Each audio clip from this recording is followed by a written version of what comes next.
बिस्मिल्लाहिर्रहमानिर्रहीम अस्सलामु अलैकुम वरहमतुल्लाहि वबरकातुहू। नाज़िकाम, आप देख रहे हैं दुनिया मेरे आगे यूट्यूब चैनल और मैं हूं गुलाम नबी मदनी। आज 23 मार्च 2022 है और आज दिन है बुध का। नाज़िकाम, ये प्राइम टाइम इंटरनेशनल बुलेटिन है जिसके अंदर आपको दुनिया भर से आलमी बड़ी खबरें, ताज़ा खबरें, अब तक की अहम खबरें देखने को मिलेंगी। हमारे इस सिलसिले के हवाले से आपकी राय मुफीद साबित होगी। अपनी राय कमेंट के जरिए से दिया करें और इसी तरह से अगर आप इस चैनल पर नए हैं तो इसे लाजमी सब्सक्राइब कर लें, दोस्तों के साथ नशर भी कर लें ताकि आप इस तरह की बर वक्त जो मालूमाती वीडियोस हैं उनसे आगाह रह सकें। नाज़िकाम, आज के प्राइम टाइम इंटरनेशनल बुलेटिन का आगाज करते हैं। सबसे पहले बात करेंगे रूस और यूक्रेन के दरमियान जारी जंग के हवाले से। रूस और यूक्रेन के दरमियान जंग जारी है और जंग का 28वां रोज है। रूसी फौजें यूक्रेन के अंदर बमबारी कर रही हैं और यूक्रेन के शहरों पर कब्जा कर रही हैं। ताज़ा तरीन रिपोर्ट्स मौसूल हो रही हैं कि रूस ने यूक्रेन के अंदर गुज़श्ता 48 घंटों में तकरीबन 200 के करीब यूक्रेनी फौजियों के मराकज़ और फौजी ठिकाने और ज़ेर ज़मीन बंकर्स तबाह कर दिए हैं, जिनके अंदर भारी असलहे के डिपोज और ज़खायर भी तबाह करने का दावा किया गया है। रूसी फौज की ताज़ा तरीन बमबारी के अंदर तकरीबन गुज़श्ता 48 घंटों के दौरान 500 से ज़ायद यूक्रेनी फौजी मारे गए हैं और दर्जनों शहरी भी मुतासर हुए हैं। सासन अफ्रीका में इस वक्त यूक्रेन के दारुल हुकूमत कीव पर भी रूसी फौज के हमले जारी हैं और रूसी फौज यूक्रेन के अंदर जो कैपिटल कीव है वहां पर कई इमारतों को तबाह बर्बाद कर चुकी हैं, जिनके बारे में रूस का दावा है कि दरअसल ये फौजी ठिकाने थे यूक्रेन के जिनको तबाह किया गया है। इसके अलावा नाज़िकाम, सैकड़ों यूक्रेनी फौजी जिंदा गिरफ्तार भी किए हैं। उनको रिहा करने के लिए रूस ने अपने फौजी कैदियों की रिहाई का मुतालबा किया है। दूसरी तरफ नाज़िकाम, खबरें सामने आ रही हैं और ये इल्ज़ाम लगाया जा रहा है कि जंग के अंदर रूस कीमियाई हथियारों का इस्तेमाल कर रहा है, जिससे बुरे तरीके से लोग मुतासर हो रहे हैं। अमेरिका और यूरोप का ये इल्ज़ाम है। इसके अलावा नाज़िकाम, हज़ारों जो यूक्रेनी शहरी हैं वो दर बदर फिर रहे हैं, पड़ोसी मुल्कों के अंदर पनाह लेने के लिए भाग रहे हैं, लेकिन उन्हें सहूलियात नहीं मिल रही हैं और अफरा तफरी इंतशार फैलता जा रहा है। अमेरिका और यूरोप की जानिब से पाबंदियां लगाने की धमकियां भी दी जा रही हैं और बदले में रूस भी अमेरिका और यूरोप के खिलाफ पाबंदियां आयद कर रहा है। साथ नाज़िकाम, खबरें ये भी सामने आ रही हैं कि बाज़ यूक्रेनी हुक्काम रूसी फौजियों को माल के एवज पैसों के एवज भी रिहा कर रहे हैं। इसके अलावा नाज़िकाम, रूस और यूक्रेन की जंग के हवाले से जो एक और डेवलपमेंट्स है वो ये सामने आ रही है कि रूस और यूक्रेन की जंग के बाद रूस और जापान में भी तनाज़ा जन्म ले रहा है। जंग अजीम दोम के दौरान जो मुआहिदा जापान और रूस के दरमियान हुआ था वो कैंसिल कर दिया गया है, ख़त्म कर दिया गया है, क्योंकि जापान यूक्रेन के हमले के ख़िलाफ़ है और अमरीकी ब्लॉक का हिस्सा है जिस पर रूस जापान से नाराज़ है। इसके अलावा नाज़िकाम, एक और जो खबर है वो ये है कि यूक्रेन से हज़ारों यहूदियों को निकाल कर सहराए नकब जो फ़लस्तीन के इलाके हैं उनमें बसाने का ऐलान किया गया है और बड़े पैमाने पर यहूदी यूक्रेन से निकाल कर इसराइल उन्हें फ़लस्तीनी इलाकों में ज़मीनों में बसा रहा है, जिस पर फ़लस्तीनियों ने सख्त एहतजाज किया है। साथ नाज़िकाम, रूस से खबर है कि फ़ेसबुक, इंस्टाग्राम के मुतनाज़ा रवैये पर और यूक्रेन और अमेरिका की हिमायत पर रूस ने इंस्टाग्राम और फेसबुक पर पाबंदी भी आयद कर दी है। मजमूई तौर पर नाज़िकाम, ये जंग आज 28वें रोज़ में दाखिल हो चुकी है और इस जंग से अरबों डॉलर दोनों मुल्कों के तबाह हो चुके हैं और इस जंग की वजह से तकरीबन 80 लाख के करीब लोग घरों से बेघर हुए हैं और मुख्तलिफ मुल्कों के अंदर पनाह के लिए फिर रहे हैं, लेकिन उन्हें पनाहें सही तरह से नहीं मिल रही हैं। अमेरिका और यूरोप वो यूक्रेन को असलहा तो दे रहे हैं, लेकिन नाज़रीन किराम, यूक्रेन रूस के हाथों तबाह बर्बाद हो रहा है। नाज़िकाम, एक खबर यह भी सामने आ रही है कि यूक्रेनी सदर ज़ेलेंस्की रूस के सामने सरेंडर होने के लिए तैयार हैं और उनका मुतालबा है और वो ये ऑफ़र कर रहे हैं कि हम एलानिया रेफरेंडम करवाते हैं। अगर अवाम ये चाहे कि यूक्रेन रूस के साथ समझौता कर ले तो फिर यूक्रेन सरेंडर कर देगा और रूस के मुतालबात मान लेगा।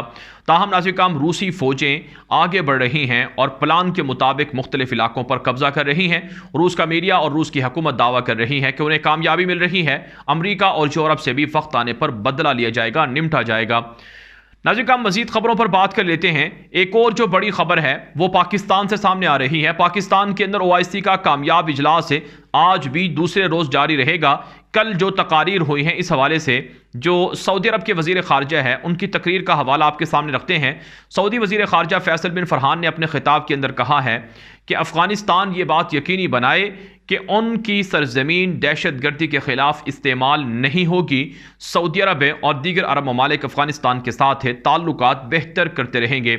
सऊदी अरब के जो वज़ीर ख़ारजा फैसल बिन फरहान हैं उन्होंने OIC के इजलास से यह भी मुतालबा किया है खिताब के दौरान कि यमन से जो हमले हो रहे हैं सऊदी अरब पर, इस सिलसिले में OIC ममालिक के इस्लामी दुनिया ताउन करे। चाइना और दीगर मुल्क भी और दीगर दुनिया भी देखे कि किस तरह से सऊदी अरब के अंदर ऑयल जो फैसिलिटीज़ हैं उन पर हमले हो रहे हैं। अगर सऊदी अरब पर यह हमले ना रुकवाए गए तो दुनिया के अंदर पेट्रोल की तरसील में कमी हो सकती है, नुकसान का सामना करना पड़ सकता है। फिर सऊदी अरब को इल्ज़ाम ना दिया जाए, लिहाजा अमेरिका और यूरोप और उनके इत्तेहादी फौरी तौर पर सऊदी अरब की मदद करें और इस्लामी दुनिया भी यकीनी बनाए कि सऊदी अरब पर जो हमले हैं वो नाकाबिले कबूल हैं। इस सिलसिले में सऊदी अरब का साथ दिया जाए। नाज़रीन, जो एक और ख़बर सामने आ रही है ये पाकिस्तान ही से है। पाकिस्तान का इलाका पेशावर है, खैबर पख्तूनख्वा, जहां पर पाकिस्तान फ़िज़ाइया का एक जंगी जहाज़ गिरकर तबाह हुआ है जिसके अंदर 2 पायलट शहीद हो गए हैं। टेक्निकल फॉल्ट्स की वजह से ये जंगी जहाज़ गिरकर तबाह हुआ है। दौरान मश्क ये जंगी जहाज़ तबाह हुआ है जिस पर पाकिस्तान की फ़िज़ाइया और पाकिस्तान की फ़ौज अफसुर्दा है और शुहदा के गम में शरीक है। नाज़रीन, जो एक और ख़बर है ये भी पाकिस्तान से है। पाकिस्तान ने जो कलअदम TTP है और अफगानिस्तान के अंदर जो इंडियन स्पॉन्सर्ड दहशतगर्द है उनके खिलाफ ऑपरेशन शुरू कर रखा है। बाजोड़ के अंदर पाकिस्तान फौज का ग्रैंड ऑपरेशन सामने आया है जिसमें 4 दुश्मन हलाक हुए हैं जो खतरनाक दुश्मन थे, पाकिस्तान की फौज पर हमलों में मुलव्वस थे और ऑपरेशन के दौरान 2 जवान भी गोलियां लगने से शहीद हो गए हैं। जबकि अफगानिस्तान के अंदर भी TTP के इंतहाई सीनियर मोस्ट वांटेड कमांडर्स के खिलाफ ऑपरेशन जारी है। पाकिस्तान और अफगान तालिबान के दरमियान इंटेलिजेंस मालूमात का तबादला हो रहा है जिसके अंदर दुश्मनों को भारी नुकसान बर्दाश्त करना पड़ रहा है। यह रिपोर्ट के अंदर ISPR की रिपोर्ट के अंदर बताया गया है। इसके अलावा नाज़रीन, हम एक और खबर आपके सामने रखते हैं। यह खबर मकबूजा कश्मीर से है। मकबूजा कश्मीर के अंदर मुत्तहिदा अरब इमारात से ताजरों का एक वफद पहुंचा है जो श्रीनगर के अंदर और दीगर जगहों पर इन्वेस्टमेंट के हवाले से जो अपॉर्चुनिटीज़ हैं उनको देखने के लिए आया है। इस हवाले से जो कश्मीर के अंदर मोदी दहशतगर्द की जानिब से मुकर्रर करदा जो गवर्नर हैं उन्होंने बयान दिया है कि अरब दुनिया के जो ताजर और सरमायाकार हैं उन्हें कश्मीर के अंदर अच्छे मौके मिलेंगे अगर वो इन्वेस्टमेंट करें। लिहाजा वो टूरिज़्म की इंडस्ट्री को प्रमोट करने के लिए मकबूजा कश्मीर के अंदर खुलकर इन्वेस्टमेंट और सरमायाकारी कर सकते हैं। नाज़रीन, दूसरी तरफ से कश्मीरी मुसलमानों ने UAE के ख़िलाफ़ एहतजाज किया है कि अरब दुनिया के जो ताजर हैं वो भारत के हाथों क्यों यरगमाल हो रहे हैं और वो कश्मीर का सौदा क्यों कर रहे हैं। मकबूजा कश्मीर के अंदर भारत का कब्ज़ा गैर कानूनी है और ये जंग आज़ादी के लिए जारी है। अगर मकबूजा कश्मीर के अंदर UAE या किसी और मुल्क के अरब दुनिया के ताजर इन्वेस्टमेंट करेंगे और फिर कल को उनकी सरमायाकारी को धचका लगे या नुकसान पहुंचे तो फिर जिम्मेदार वो खुद होंगे। यह गैर कानूनी अमल है। यहाँ पर मुत्तहिदा अरब इमारात, इसराइल या कोई भी मुल्क सरमायाकारी करके मंसूबे शुरू नहीं कर सकता है। इसकी मजम्मत की जाती है। कश्मीरियों ने इस मामले को रद्द कर दिया है। दूसरी तरफ नाज़रीन, मकबूजा कश्मीर के अंदर मुजाहिदीन के हमले भी जारी हैं। ताज़ा तरीन कार्रवाई के अंदर भारतीय पुलिस का एक इंतहाई सीनियर अफसर मारा गया है और कश्मीरी फ्रीडम फाइटर्स ने, मुजाहिदीन ने इस तरह के मजीद हमले करने का भी ऐलान किया है। नाज़रीन, अब बात करते हैं अफगानिस्तान से। अफगानिस्तान के अंदर तालिबान के अमीरुल मोमिनीन मुल्ला हिबतुल्लाह खूनज़ादा की जानिब से एक नया हिदायतनामा जारी हुआ है। नई हिदायत जारी हुई हैं जो अफगानिस्तान की इमारत इस्लामिया के तमाम जिम्मेदारों के नाम है। इमारत इस्लामी के अमीर मुल्ला हिबतुल्लाह खूनज़ादा ने हिदायत की है कि कोई भी इमारत इस्लामी का जो मसूल है या ज़िम्मेदार है या मुलाजिम है वो ये कोशिश ना करे कि अपने ओहदे का इस्तेमाल करके अपने रिश्तेदार को कोई ओहदा दिलवा दे, कोई नौकरी दिलवा दे, कोई जॉब दिलवा दे। इस हवाले से एक हदीस पाक का भी हवाला दिया गया है कि अगर कोई शख्स ऐसा करता है तो उस पर अल्लाह की लानत होती है और उसको किसी भी तरह से फ़ायदा नहीं मिलता है। मुल्ला हिबतुल्लाह खूनज़ादा की जानिब से हिदायत की गई है कि इमारत इस्लामी के अंदर जो ओहदे हैं, जो नौकरियाँ हैं, जो भर्तियाँ हैं वो मेरिट पर होंगी और बग़ैर किसी सिफारिश के, रिश्वत के, इस्लामी उसूलों के मुताबिक ही भर्तियाँ होंगी। अगर कोई मसूल या ज़िम्मेदार इसमें मुलव्वस पाया गया तो फिर उसके खिलाफ सख्त से सख्त कार्रवाई की जाएगी और इमारत इस्लामी इस पर कोई समझौता नहीं करेगी। ये तालिबान के अमीर मुल्ला हिबतुल्लाह अखुंज़ादा का हिदायतनामा जारी हुआ है, जिससे यकीनन नाज़िर-ए-किराम खिलाफत राशिदा की याद ताज़ा हो जाती है और इससे यह बात वाज़ेह होती है कि इस्लामी तालीमात पर अगर सही तरह से अमल किया जाए तो वो कौमें, वो मुल्क और वो शहर और वो रियासतें तरक्की पाती हैं। इसके अलावा नाज़िर-ए-किराम अफगानिस्तान से जो एक और अच्छी खबर सामने आ रही है कि अफगानिस्तान के अंदर इस कदर अमन हो चुका है, इस कदर खुशहाली लौट आई है कि इमारत इस्लामी के जो नायब वज़ीर दिफा हैं वो काबुल से कंधार का सफ़र करते हैं बग़ैर प्रोटोकॉल के और बग़ैर सिक्योरिटी काफ़िले के और बग़ैर लंबी लंबी जो गाड़ियां हैं फ़ौजियों की उनके, वो एक आम मुसाफिर बस पर सवार होते हैं और काबुल से कंधार चले जाते हैं। अफ़गान तालिबान की इमारत इस्लामी की जानिब से मुल्ला फ़ाज़िल मज़लूम की तस्वीर भी नशर की जा रही है, जिसमें यह बयान किया गया है कि मुल्ला फ़ाज़िल मज़लूम जो गवांतानामो के अंदर है, जेल के अंदर 13 साल कैद रहे, वो आज इमारत इस्लामी के नायब वज़ीर दिफा हैं और इमारत इस्लामी के सीनियर कमांडर और रहनुमा हैं। वो आज अफ़गानिस्तान के अंदर खुशहाली लौटाने के बाद अलल ऐलान खुले वो सफ़र करते हैं बग़ैर किसी प्रोटोकॉल के, बग़ैर किसी सिक्योरिटी काफ़िले के। ये इमारत इस्लामी की खुशहाली और अमन है जिसे दुनिया को अब तस्लीम करना चाहिए और दुनिया इमारत इस्लामी को तस्लीम कर ले, अफ़गान तालिबान की जानिब से बयान में कहा गया है। इसके अलावा नाज़िर-ए-किराम जो एक और ख़बर है ये भी अफ़गानिस्तान ही से मुताल्लिक़ है। अफ़गानिस्तान के अंदर जब तालिबान टेक ओवर कर रहे थे, अफ़गानिस्तान पर कंट्रोल हासिल कर रहे थे, उस मौके पर अफ़गानिस्तान और की जो तालिबान हैं उनके दरमियान और अशरफ गनी की फ़ौजों के दरमियान लड़ाई जारी थी। भारत ने उस ज़माने में ना सिर्फ रॉ के एजेंटों को, जासूसों को अफ़गानिस्तान भेज रखा था, बल्कि सहाफ़ियों को भी भेजा था। वो सहाफ़ी जो भारत के लिए और अशरफ गनी के लिए कवरेज कर रहे थे। इस मौके पर नाज़िर-ए-किराम भारत का एक सहाफ़ी दानिश सिद्दीक नामी वो कत्ल हो गया था अफ़गानिस्तान के अंदर है। और इसके कत्ल के हवाले से अब जो बड़ी डेवलपमेंट है वो ये सामने आ रही है कि इनके वरसान यानी दानिश जो सहाफ़ी कत्ल हुआ है भारत का, इसके जो वरसा हैं इन्होंने तालिबान के अमीर मुल्ला हिबतुल्लाह और तालिबान के नायब वज़ीर आज़म मुल्ला अब्दुल गनी बरादर और मुल्ला याकूब जो वज़ीर दिफा हैं, इन पर मुकदमा किया है आलमी बैनुल-अक़वामी जराइम की अदालत में। और वजाहत तलब की गई है कि इमारत इस्लामी के ये कमांडर्स इस हवाले से वजाहत दें कि उनके दानिश सिद्दीक को क्यों कत्ल किया गया है और किस वजह से उन्हें गोली मारी गई है। जबकि अफ़गान तालिबान के तर्जुमान ज़बीहुल्लाह मुजाहिद बता चुके हैं कि जंग के दौरान उन्हें मालूम नहीं था कि यहाँ पर सहाफ़ी है और जिस जगह पर कार्रवाई हुई है वो गोली कैसे लगी है, रॉकेट फायर हुआ है, गाड़ी को कैसे वो कत्ल हुआ है, ये बात भी हमें मालूम नहीं है। चूँकि सहाफ़ी ने हमें बताए बगैर वहाँ पर गया था और वो अशरफ गनी की फ़ौजियों के साथ था और उनकी फ़ौज के साथ मिलकर वो उस जगह पर था, उनके साथ ही गाड़ी में था जहाँ से फायरिंग और जंग हो रही थी, तो उस दौरान वो मारा गया है। तो इसके हम जिम्मेदार और कसूरवार नहीं हैं। नाज़िर-ए-किराम अब बात कर लेते हैं मिस्र से। जी हाँ नाज़िर-ए-किराम, मिस्र का शहर शर्म शेख है जहाँ पर इसराइली वज़ीर आज़म नफ्ताली बेनेट और मिस्र के सदर डिक्टेटर अब्दुल फत्ताह सीसी और मुत्तहिदा अरब इमारात के वली अहद मोहम्मद बिन ज़ायद अल नहयान की मुलाकात हुई है।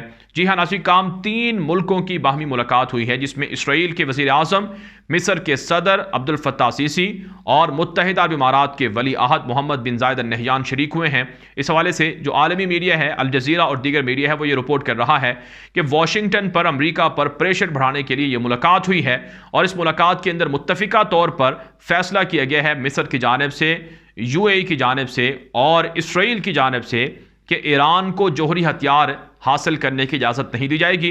अमेरिका, यूरोप जो ईरान के ख़िलाफ़ पाबंदियाँ ख़त्म करके जौहरी डील करके ईरान को एटमी हथियार बनाने की इजाज़त देना चाहते हैं। इससे ख़ित्ते का अमन तबाह होगा और ख़ित्ते के ममालिक के अंदर जो मज़ीद जो एटमी हथियारों की दौड़ है उसमें इजाफा होगा और इससे दुनिया का अमन भी मुतासर हो सकता है।